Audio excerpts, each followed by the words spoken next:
Last week I uploaded episode 1 of my overly long Ptolus review, and I'm calling it overly long because it is the first episode of a series of videos I'm doing about this big fat tome of a city book by Montiku Games for the Cypher System as well as for 5th edition Dungeons & Dragons. I'm actually planning a video series about this because there's so much content going on, and in my first video I talked about what is inside this big brown envelope that you get with the physical edition, because everything in here kinda summarizes in a weird way what is in these almost 700 pages of city guides. But today I want to take a little bit more time to talk about the actual product and what you get inside the book before we go deeper into the lore, locations, deities, customs, monsters, and the actual stuff that makes up this incredible city.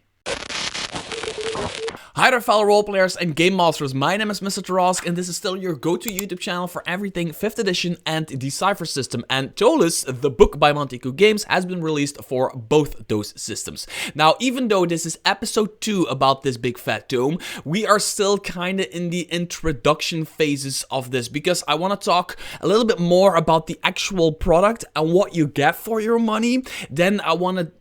in future videos, I want to kind of more talk about the lore and the locations and the adventures and everything that actually make up the city. So this is more of a what you get kind of video, a follow-up to the first episode before we do all of that deep dive stuff in future episodes. Now, if you like me doing content on the city of Ptolus on my YouTube channel, make sure to hit that in the comments, like say in the comments that you like it, that you want to see more, hit the thumbs up, subscribe to the channel through this video, because that really tells me that you like this kind of content, and so I can continue to provide this content for you. So before we take a look at the book itself, I quickly want to jump in and talk about the pricing of this book, because it's really interesting. Now, I'm not gonna lie, getting this book in print, either for 5e or for the Cypher System, is gonna set you back $149.99. So $150 for the book. Now, that is a lot of money to invest in a book. That is a lot of money to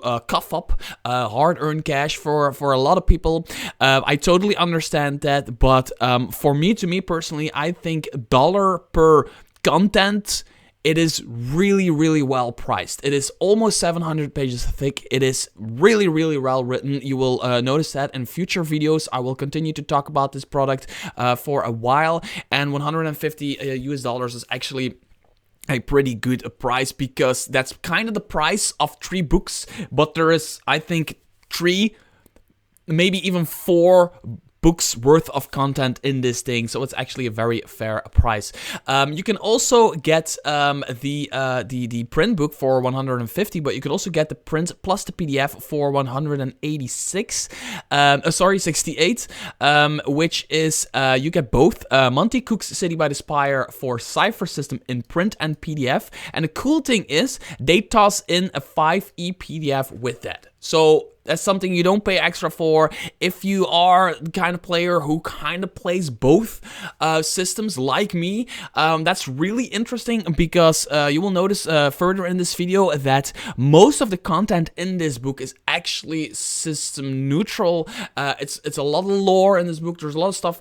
I would be able to use the Cypher System version of this book and run a 5e game with, because I have enough experience as a game master and all of that. So if you have some experience as a game master, having that extra 5e PDF is really cool, because you use the physical book of either Cypher or PDF to read like all the lore stuff, but once you get playing, you just open the correct PDF, 5e or Cypher, and you get going. The other way around is possible as well. You can get the 5e version in print right here, and the PDF for 5e with a bonus Cypher System PDF. So I think that is a really cool way of doing that, because it just makes sense. For this kind of product, it just makes sense. Again, $168 is a lot of money, but you basically get a big fat book in print. You get 2 huge PDF files, which take me a while to download actually. So just my 2 cents on the pricing, no pun intended, of P to the Ptolus. And this is the PDF of the Cypher System version of Ptolus. Now, this is still not a deep dive or anything like that. I actually want to do two things in this video. I want to talk about the index really quickly, just to show you what you get for your money, because there is a heck of a lot in here.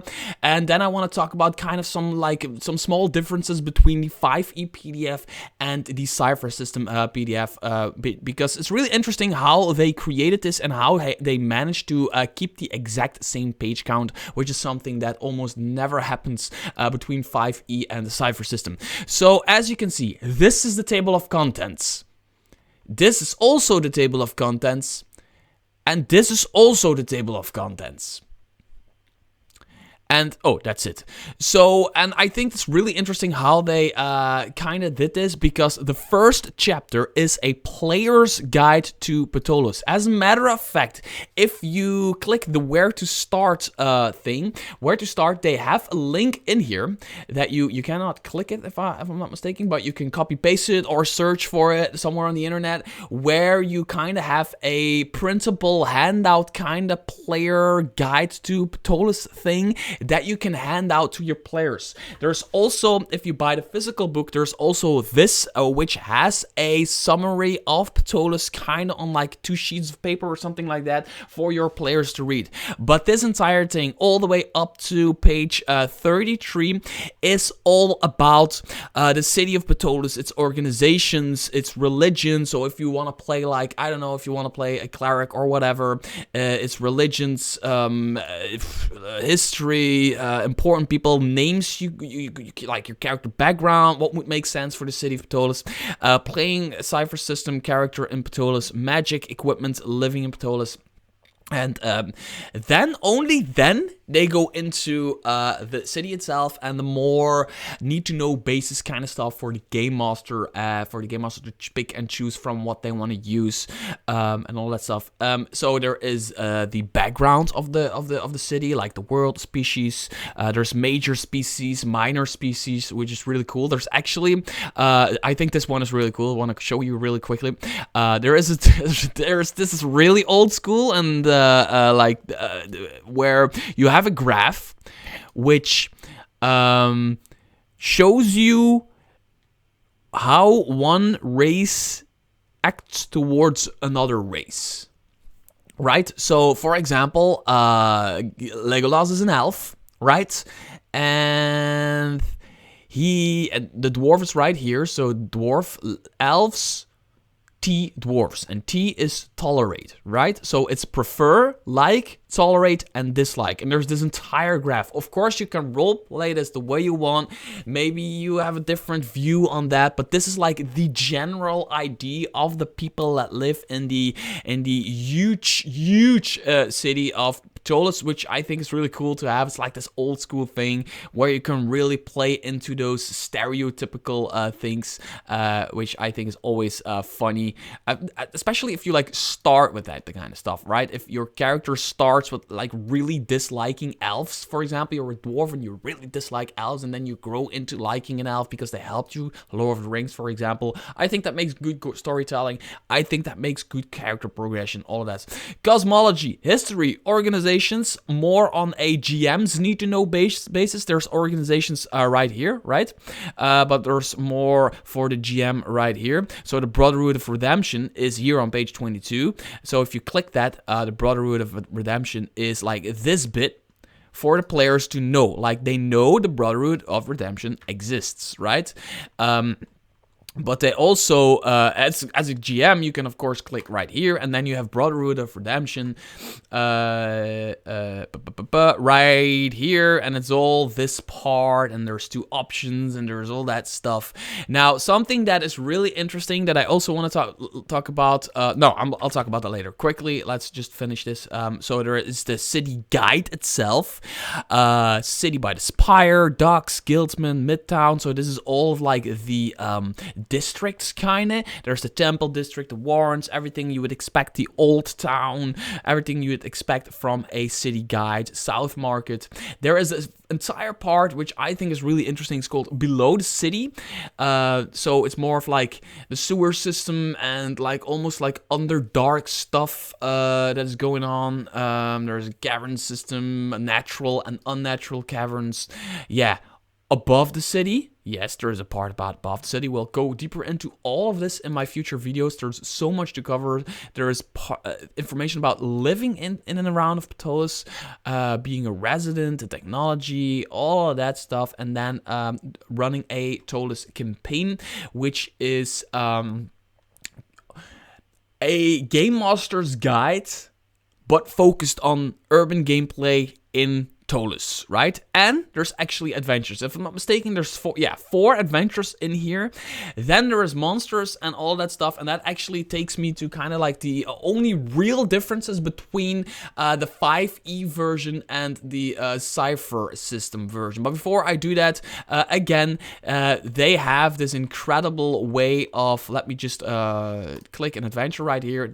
This is something that really sets Montico Games books apart, and they did it for Cypher System, but they also did this for the 5e version of it. They always have like the main part of the book, which is right here, and then they have like, if there is a word in green, right, Ghoul's Labyrinth, for example, you will be able normally you will be able to find that somewhere here anyway. So you can most of the time you can click this. So sewers, page 400. So the sewers, right? So you could replace it with a trip down into the sewers to hunt Ratman or any other adventure you wish. Oh, the sewers. What are the sewers? Sewers. There is this entire thing on the right side of the page, and here there's this entire thing on the left side of the page. They talk about everything that is in green.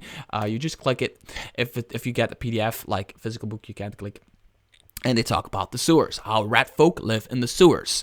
And then there's like, there's rat folk in the sewers, like kind of like Kobopress City, right?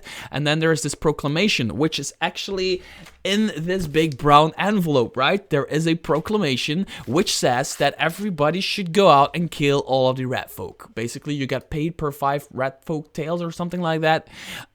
So they give you all of that information in like this sidebar, and they give you all of this information. There's the map to the dungeon, to the sewers, in this sidebar, and that's something that Montico Games has been doing like for a long time, and it's actually one of the reasons I absolutely fell in love with the Montico Games books, because it's just it multiplies usability of a book by 1,000. And that is also where most of the Cypher System and 5e differences are. They left most of the text and all of that, they left it alone, and they just copy-pasted it from one book into another, which is a good thing. And they only kind of like change the, there is a difficulty for a trap or something like that, and they have just the Cypher System difficulty to the left or the 5e difficulty to the left. Stuff like that. So the DC for 5th edition, or the difficulty you need to roll,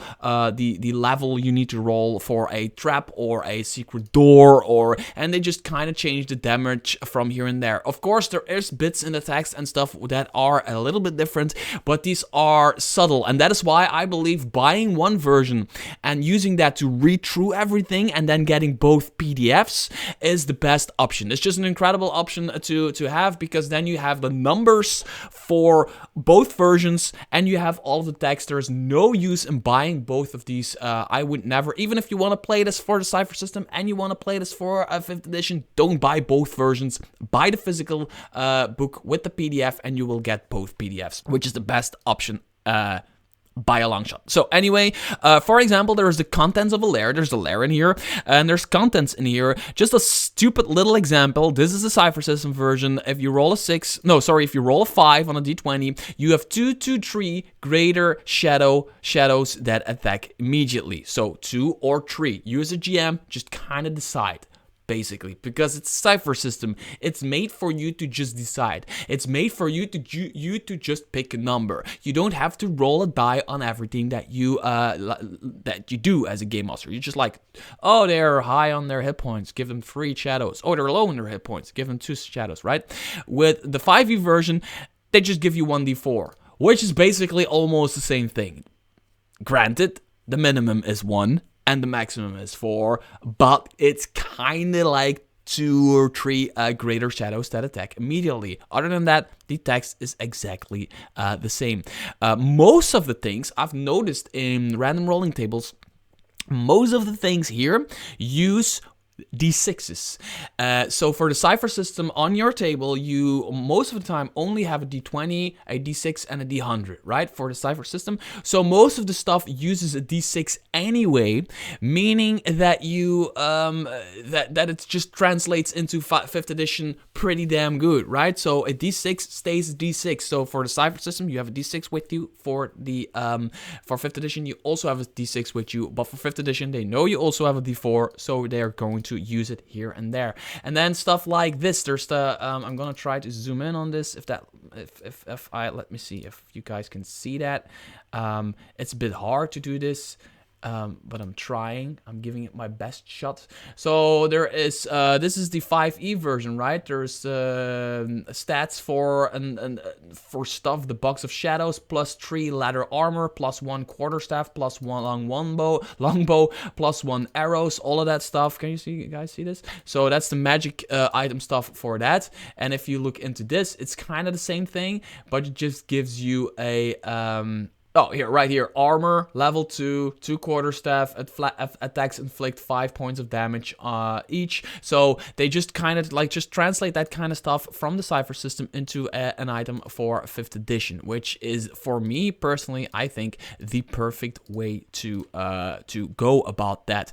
Other than that, the books are almost exactly the same. Now, of course, for things like stat blocks and such, the pages are completely different. For example, you have the rat man here, which are the rat folk basically, which are a group of like, they are people who live mostly in the sewers of Ptolus, and they do all kinds of crazy stuff. They're really comparable with rat folk from Zobek, from the Kobold Press Midgard campaign setting. So you have a bunch of lore about the rat folk, which is exactly the same for the Cypher system version as it is for the 5e version. Well, it's almost exactly the same.